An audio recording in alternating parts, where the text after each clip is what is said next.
ప్రవక్తలైనటువంటి ఇద్దరు కూడా, మోషే, ఏలియా, మహిమతో అగపడి ప్రవక్త పరిచర్య ఒక మహిమకరమైన పరిచర్య, వారి పిలుపు మహిమకరమైన పిలుపు, వారి పరిచర్య మహిమకరమైన పరిచర్య, వారు మహిమ కలిగిన వారుగా.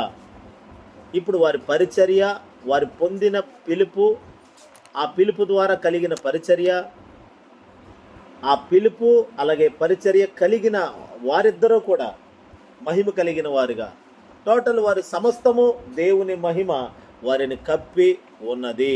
హల్లెలూయా.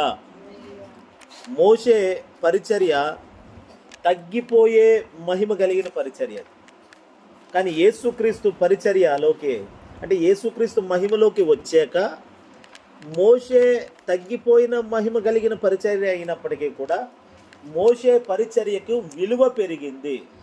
హల్లెలూయా.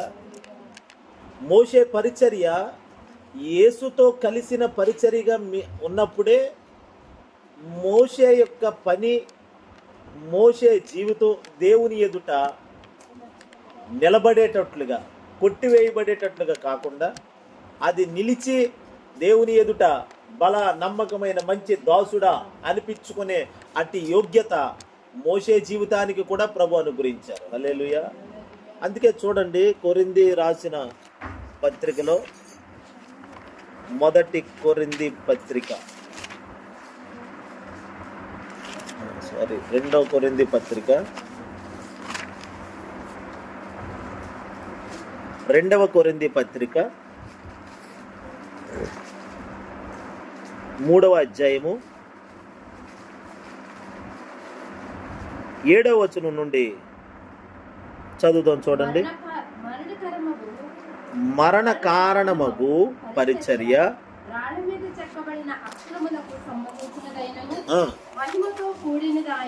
మహిమతో కూడినదాయను,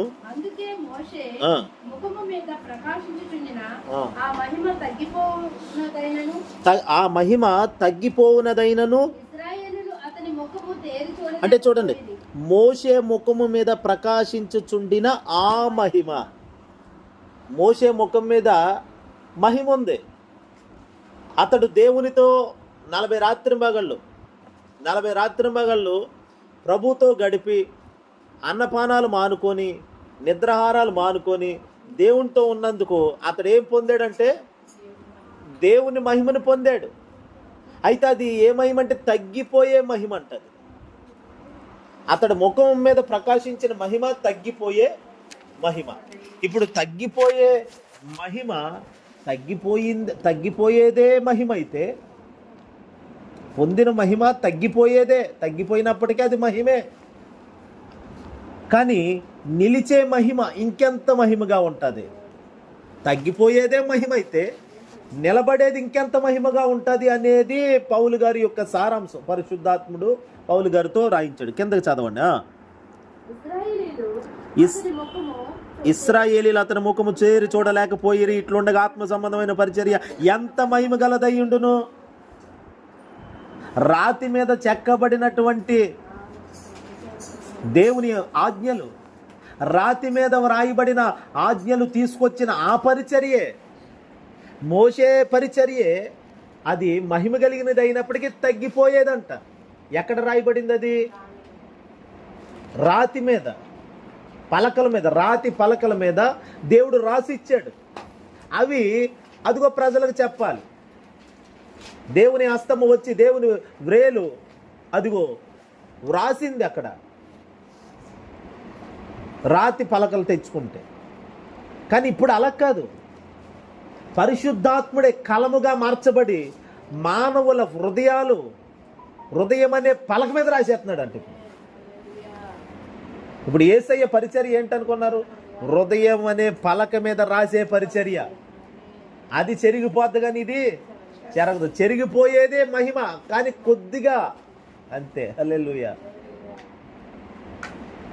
చెరిగిపోయేదే మహిమ అయితే, తగ్గిపోయేదే మహిమ అయితే, కొట్టివేయబడేదే మహిమ అయితే, నిలబడేది ఇంకెంత మహిమ? హృదయాల మీద. హల్లెలూయా. డైరీల్లో రాసుకొచ్చిన ప్రసంగాలు, అదే మహిమకరంగా చక్కగా ఉండేది మనకి. హల్లెలూయా. ఇప్పుడు ఏవి రాసుకోకుండా డైరెక్ట్ మన హృదయాల మీద రాసేస్తున్నాడు దేవుడు. గత కొన్ని సంవత్సరాలుగా మనకి డైరీ తీసేసాం యేసునామములో. హల్లెలూయా. రాసుకోకూడదని కాదు, అంటే మీరు రాసుకోవచ్చు యేసునామములో.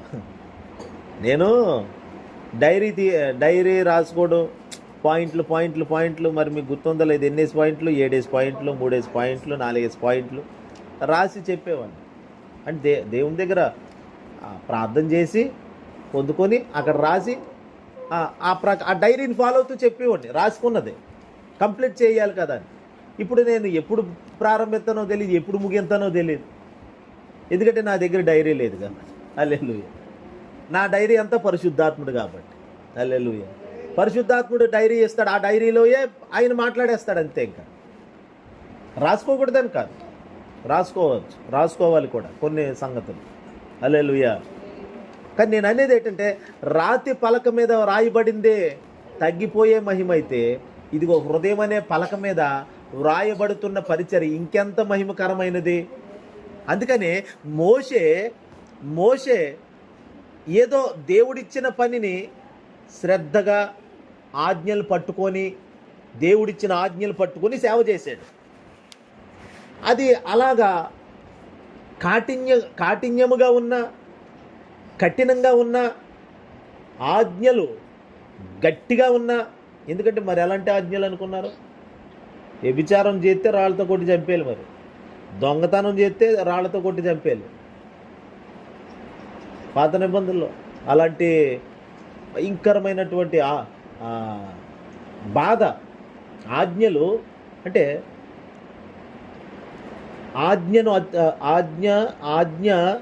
ఆజ్ఞను అనుసరించి పాపం ప్రవేశించింది. పాపం ఎలాగొచ్చిందంటే ఆజ్ఞ మూలంగా వచ్చిందంట. అందుకని దేవుడు ఏం చేశాడంటే ఆజ్ఞలన్నీ తన జీవితంలో తన శరీరం అందు కొట్టివేసేసాడు. ఇంకా నిబంధనలోకి తీసుకొచ్చేసాడు మనల్ని. హల్లెలూయా. యేసయ్య వచ్చి మనందరికీ కృపాయుగాన్ని ఇచ్చాడు. కృపనిచ్చి ఆజ్ఞలన్నీ ఆయనలో నెరవేర్చి, అలాగని ఇప్పుడు ఆజ్ఞలు లేవని కాదు, కృపలోకి తీసుకొచ్చేసాడు. కాబట్టి ఇప్పుడు మనకి సులువుగా మార్చాడు. ఇప్పుడు పరిశుద్ధాత్ముడు మనలో ఉన్నాడు. ఇప్పుడు ఆయన మన చేత ప్రతి ఆజ్ఞను అతిక్రమించకుండా వాటిని అనుసరించేటట్లుగా ఆయన నడిపిస్తాడు. మనం చేయలేం కదండి, మనం చేయలేము. ఆజ్ఞను అనుసరించి చేయలేకపోతున్నారు ఇశ్రాయేలీయులు భక్తి జీవితం. అందుకనే ఈ కృపాకాలంలో, పరిశుద్ధాత్ముని యుగములో ఈ పరిశుద్ధాత్ముడు మనలో ఉండి ప్రతి ఆజ్ఞను మన జీవితంలో నెరవేరుస్తూ, అది కఠినంగా ఉండకుండా, శ్రమతో కూడినట్టుగా కాకుండా, అది సులువుగా మన జీవితంలో సంతోషకరంగా నెరవేర్చేటట్లుగా పరిశుద్ధాత్ముడు మనల్ని నడిపిస్తున్నాడు. ఇది పరిశుద్ధాత్ముని కాలము, పరిశుద్ధాత్ముని పరిచర్య మహిమ కలిగిన పరిచర్య.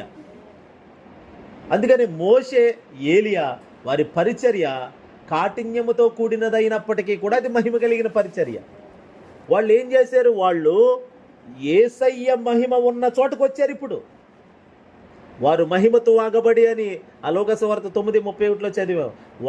అంటే యేసయ్య మహిమ ప్రకాశిస్తుంది, వారు కూడా మహిమలో ఉన్నారు, వారు మహిమతో కనబడుతున్నారు. ఇప్పుడు మరి తగ్గిపోయింది కదా మహిమ. తగ్గిపోయిన మహిమ ఎలాగొచ్చింది? ఇప్పుడు యేసయ్య దగ్గర వచ్చారు కాబట్టి. హల్లెలూయా. అసలైన గురువు దగ్గరకు వచ్చారు కాబట్టి ఇంకా ఆయన సరి చేస్తాడు. ఇక ఏ లోటుపాట్లున్నాయినా సరి చేస్తాడు. అందుకని వారిది తగ్గిపోయే మహిమ అయినప్పటికీ యేసుతో కలిసినప్పుడు వారి మహిమ విస్తరిస్తుంది, అది ఇంకా పెరుగుతుంది. మనం ఇప్పుడు తగ్గిపోయే మహిమ కలిగిన పరిచర్యలో లేము. అంతకంతకు విస్తరించే మహిమలో, అది నిలబడే మహిమలో, నిత్యత్వంలోకి ప్రవేశించే మహిమలో మనం ఉన్నాం ఇప్పుడు. ఇందుకు దేవునికి స్తోత్రము కలుగునుగాక. హల్లెలూయా. నా దేవుని బిడ్డలారా, ఒక మహిమకరమైన జీవితం, ఒక మహిమకరమైన పరిచర్య, మహిమ కలిగిన సంఘములో ఇలా ప్రతీది మహిమే. అలా ఉండాలని. మహిమ పరిశుద్ధాత్ముని ఆండ్వర్లోనే ఉంటుంది. అంటే పరిశుద్ధాత్మ యొక్క స్వాధీనంలోనే ఆ మహిమ కలిగిన అనుభవాలు ఉంటాయి. మనము సృష్టించుకోలేము, కానీ దేవుని ఆత్మచేత నడిపించబడేటప్పుడు పరిశుద్ధాత్ముని నడిపింపు ఎవరికైతే ఉంటుందో వాళ్ళు మహిమకరమైన జీవితాన్ని జీవిస్తారు. ఈ యుగములో పరిశుద్ధాత్ముడు ప్రతి ఒక్కరి పట్ల శ్రద్ధ వహిస్తూ, ఆయన ఎంత సమర్థుడో ఎంత శక్తిమంతుడో మనం ఇంకా లోతుగా వెళితే మనకి అంతు చెక్కడనమాట పరిశుద్ధాత్ముడు. మనం కొంత మట్టుకు ఏదో 100లో ఒక భాగాన్ని అర్థం చేసుకోగలమేమో పరిశుద్ధాత్మ. పూర్తిగా అర్థం చేసుకోవాలంటే ఈ జీవితం సరిపోదు. ఎందుకంటే పరిశుద్ధాత్ముడు ఒక్కడై ఉండి ఆయన సమస్తమును నెరవేరుస్తున్నాడు. కార్యాలు నెరవేరుస్తున్నాడు, కార్యాలు చేస్తున్నాడు, విజ్ఞాపన చేస్తున్నాడు. తర్వాత ఒక్కొక్క వ్యక్తికి ఆ వ్యక్తిగతంగా చూడండి, ఓ పని మనిషిని, అంటే మంచం మీద ఉన్న పేషెంట్ దగ్గర ఇక బ్రతుకు కాలం అంతా మంచం మీదే ఉండాలనుకోండి, ఆ మనిషి దగ్గర ఎవరో ఒక మనిషిని పెడతారు. ఉదాహరణకి నాకు తెలిసిన ఒక ఆంటీ గారు రాజమండ్రిలో యాక్సిడెంట్ అయ్యి మంచం మీద ఉన్నారు. ఆవిడ ఎప్పుడు కోలుకుంటుందో తెలియదు. ఎందుకంటే మొత్తం కాళ్ళు అన్నీ ఇరిగిపోయినాయి, నడుము అది పనిచేయదు. వాళ్ళ అబ్బాయి ఒక ఆంటీ గారు అక్కడ ఉన్న ఒక ఆవిడని పెట్టాడు, ఆవిడని చూసుకోవడానికి, వాళ్ళ తల్లిని చూసుకుంటారు. ఎంతకాలం అని చూస్తుంది, ఎంతకాలం అని పట్టించుకుంటుంది? అంటే అంత శ్రద్ధగా చూడగలుగుతుంది ఆవిడ.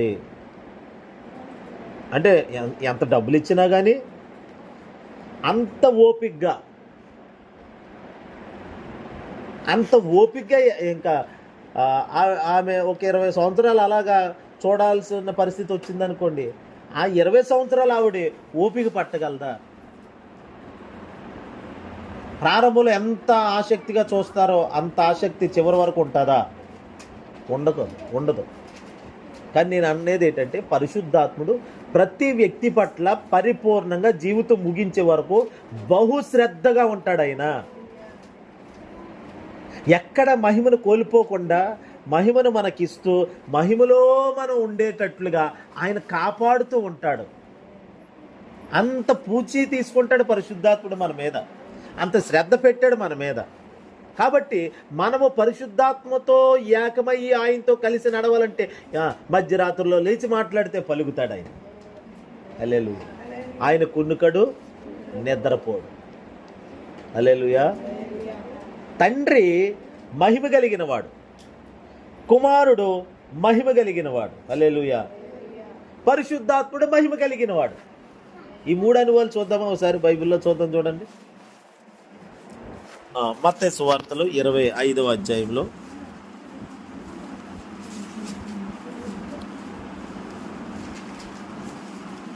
మార్కు సువార్త 8:38 చూడండి ఒకసారి. మార్కు సువార్త 8:38.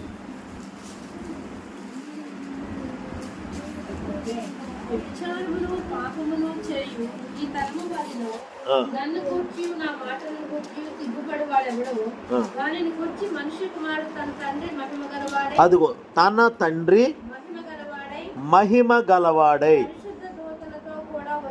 అదిగోండి తన తండ్రి మహిమ గలవాడై. అంటే ఇప్పుడు తండ్రి ఏమై ఉన్నాడు? తండ్రి మహిమ గలవాడై ఉన్నాడు. ఆ మహిమ ఆయన కలిగి ఉంటే మరి కుమారుడు ఎలాగున్నాడు? ఇప్పుడు రూపాంతర కొండ మీద ఆయన ఎలాగున్నాడు? మహిమతో. వారు ఆయన మహిమను చూచి, యేసుక్రీస్తు మహిమతో ఉన్నాడు, తండ్రి మహిమతో ఉన్నాడు, పరిశుద్ధాత్ముడు కూడా.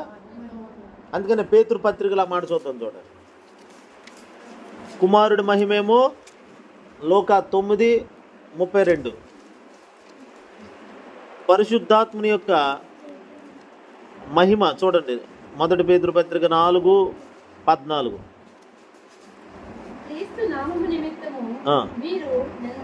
నిందల పాలైన ఎడల క్రీస్తు నామము నిమిత్తం మీరు నింద పాలైన ఎడల మహిమా స్వరూపైన ఆత్మ అనగా దేవుని ఆత్మ అది నీ మీద చూడండి. ఇప్పుడు దేవుని ఆత్మ పరిశుద్ధాత్ముడు నిలబడుతున్నాడంట మన మీద.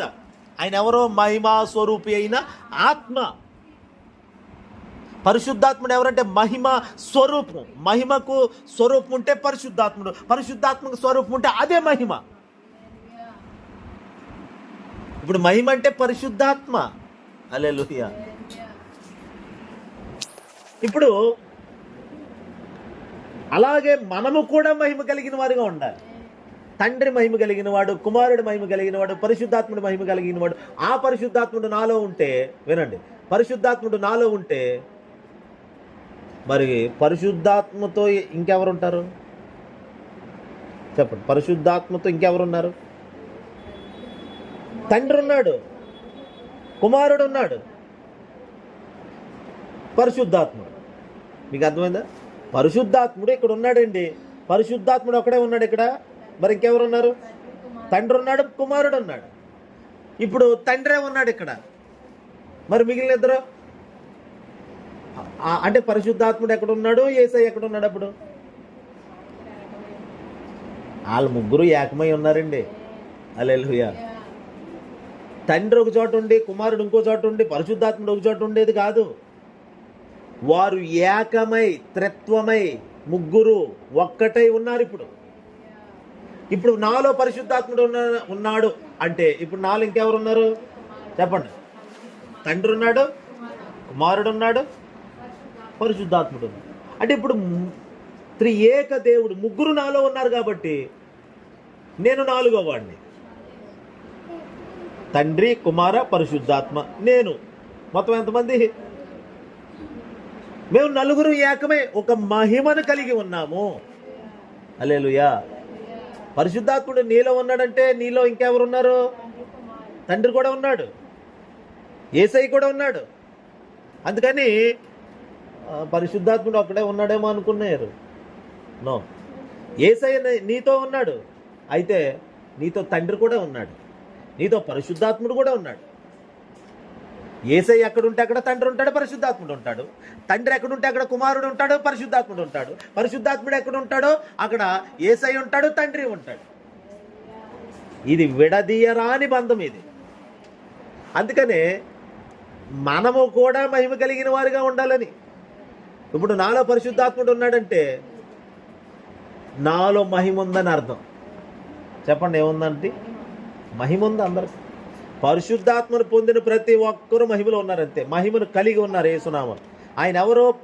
మహిమా స్వరూపి అయిన ఆత్మ.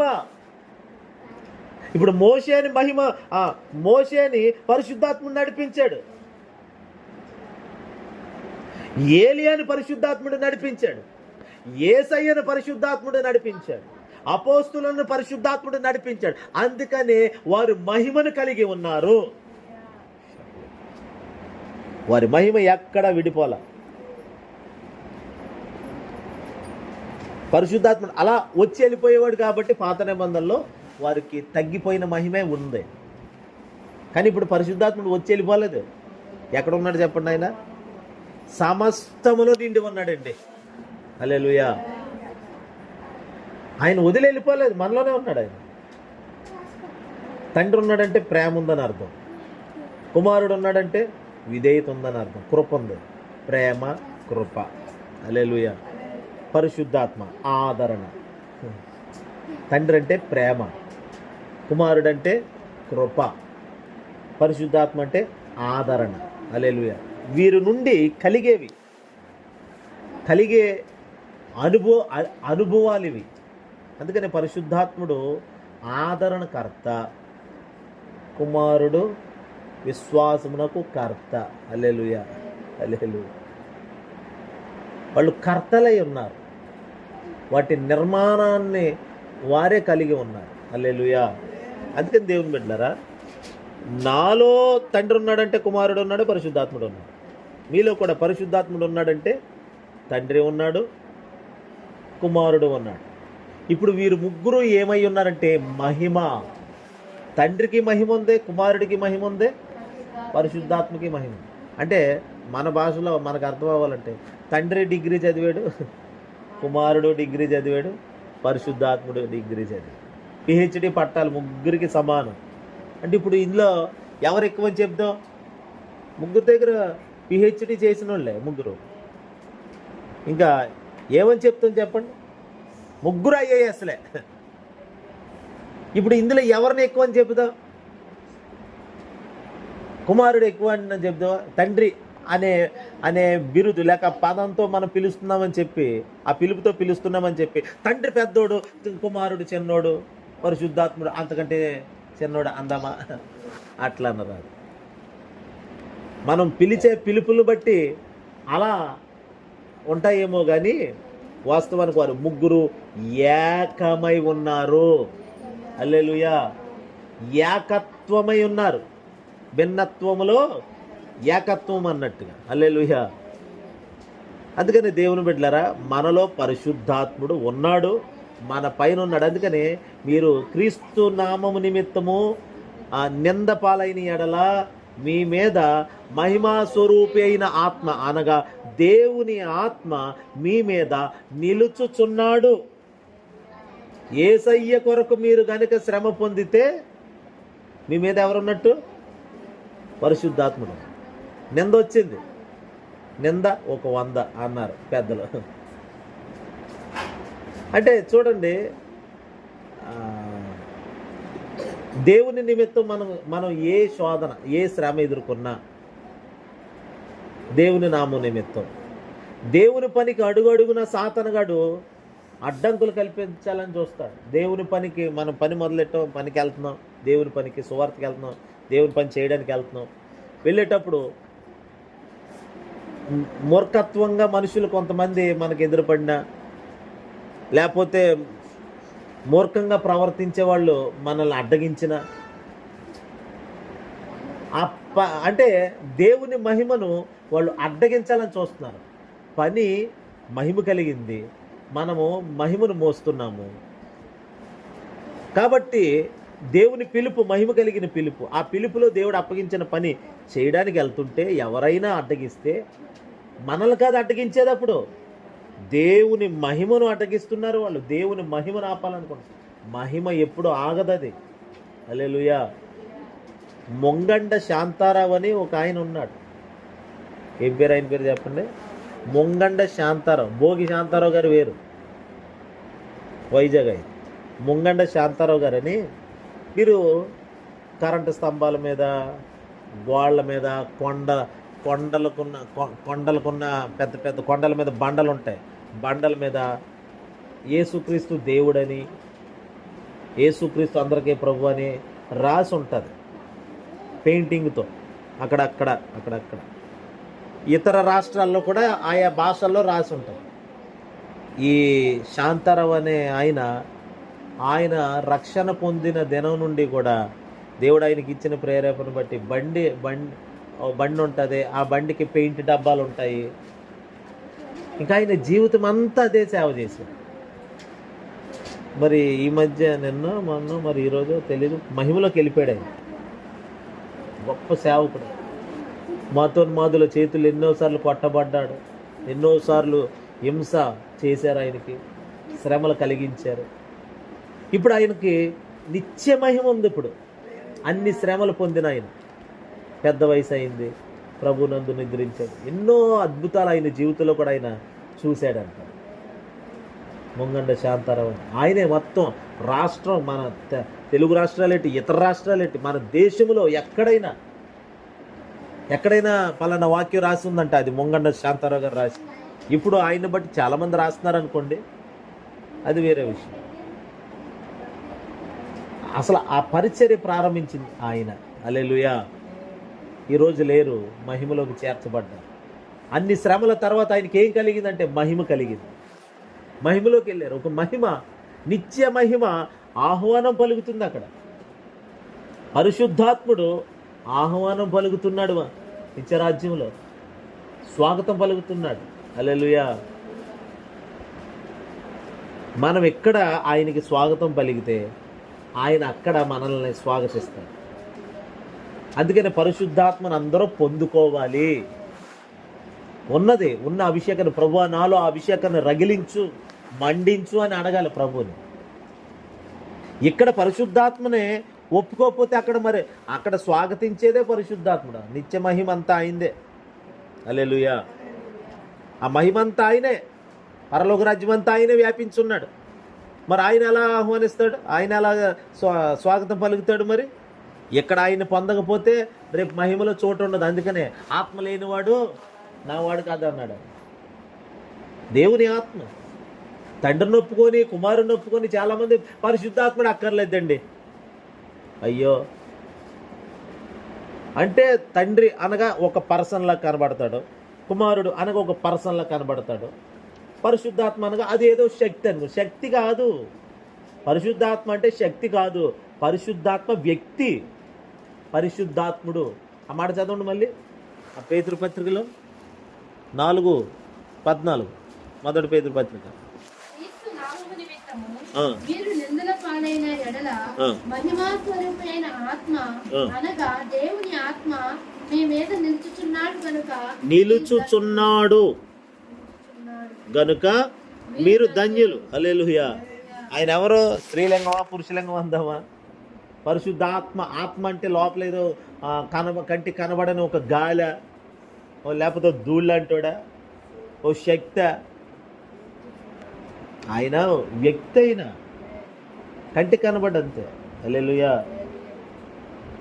ఆయన వ్యక్తి, కంటికి కనబడు, పరిశుద్ధాత్ముడు. ఆయన రూపం ఏంటంటే మహిమ.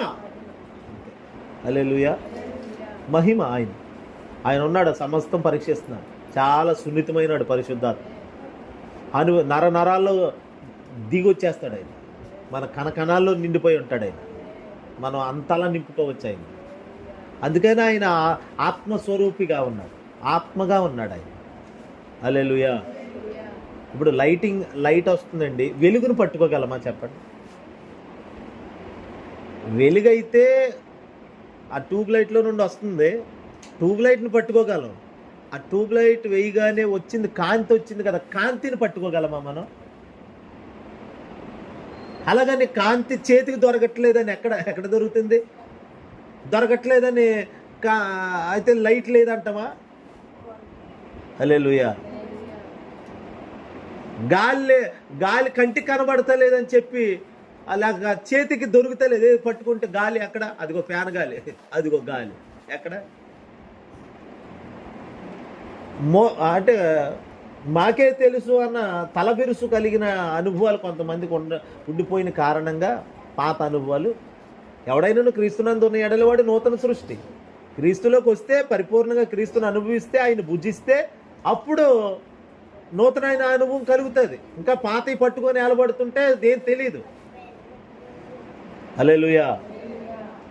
పరిశుద్ధాత్ముడు కంటికి కనబడతాడు. ఇగో వెలుగు రూపంలో కొన్ని పర్యాయాలు.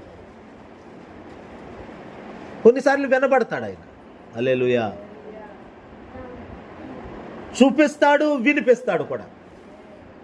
పరిశుద్ధాత్ముడు చూపిస్తాడు, తను బయలుపరుచుకుంటాడు, వినిపిస్తాడు అన్య భాషలో.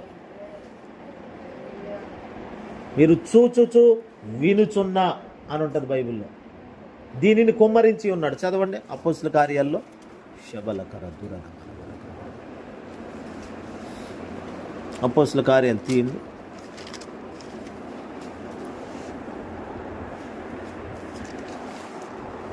రెండవ అధ్యాయం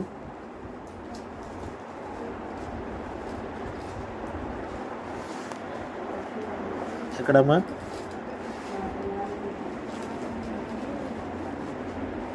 రెండో అధ్యాయము అపోస్తుల కార్యాలు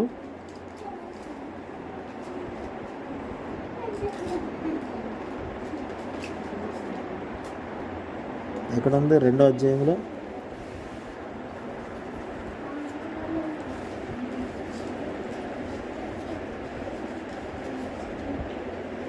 హల్లెలూయా.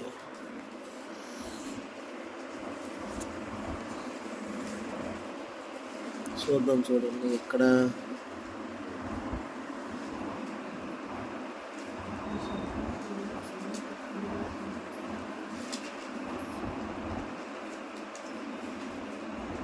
2:33 చూడండి.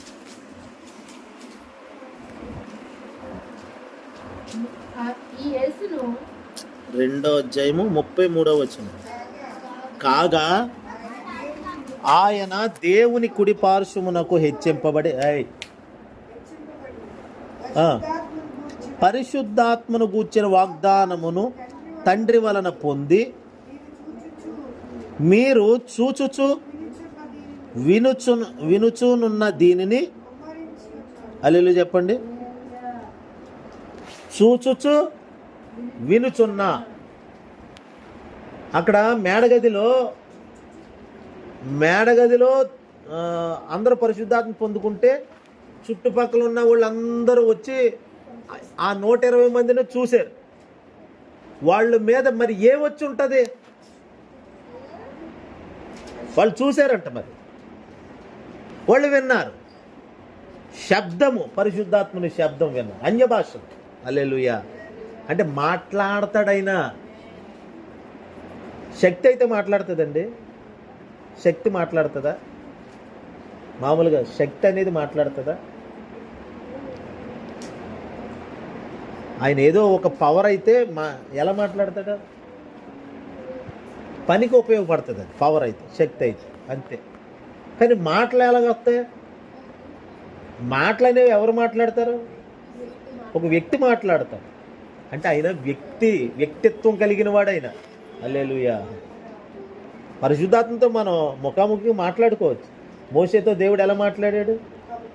యేసయ్య ఎలా మాట్లాడాడు? పరిశుద్ధాత్ముడు మాట్లాడుతున్నాడు. ఇప్పుడు నాలో నుండి మీతో మాట్లాడుతున్నాడు. ఇదే పరిశుద్ధాత్మని యొక్క చర్య. హల్లెలూయా.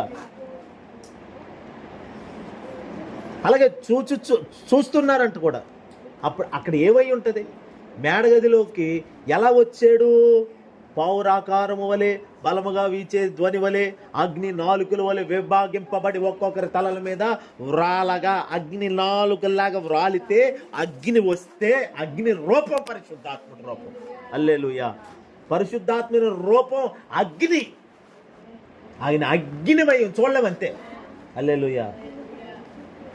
వాళ్ళు ఏదో పైకి అలా చూసి అది మన తాగేశారు వాళ్ళు. అదిగా వీళ్ళు మద్యం తాగేశారు. మద్యం తాగారు వీళ్ళు.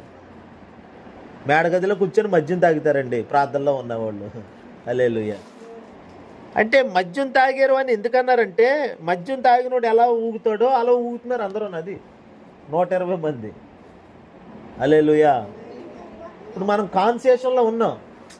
ఇప్పుడు మనం చర్చిలో ప్రార్థన చేసేటప్పుడు, ఆరాధన చేసినప్పుడు దాన్ని ఏమంటారు, మనం మన స్వాధీనంలో ఉండి ఆరాధన చేస్తున్నాం అంతే. దేవుని స్వాధీనంలోకి వెళ్ళలేదు ఇంకా. మనం వెళితే ఎలా ఉంటుందో తెలుసండి? ఎవరెక్కడ ఉంటారో తెలియదు, ఎక్కడ కూర్చుంటారో తెలియదు, ఎక్కడ కూర్చున్న వాళ్ళు, ఎక్కడ నిలబడ్డ వాళ్ళు ఇంకో చోట్లోకి వెళ్ళిపోతారు. ఏం జరుగుతుందో తెలియదు ఇంకంతే. పరిశుద్ధాత్మ స్వాధీనంలోకి వెళితే మద్యం అంటే వాళ్ళందరూ చెప్పింది కరెక్టే. వీళ్ళు మద్యం తాగేశారా అంటున్నారు, ఏదేదో మాట్లాడేస్తున్నారని. తర్వాత వాళ్ళు గంతులేసి దేవుణ్ణి స్తుతించడం, అక్కడ ఏదో జరిగింది అక్కడ మేడగదిలో. హల్లెలూయా. ఒక మహిమ కుమ్మరించబడింది. మహిమలోకి ప్రవేశించారు అందరూ అంతే.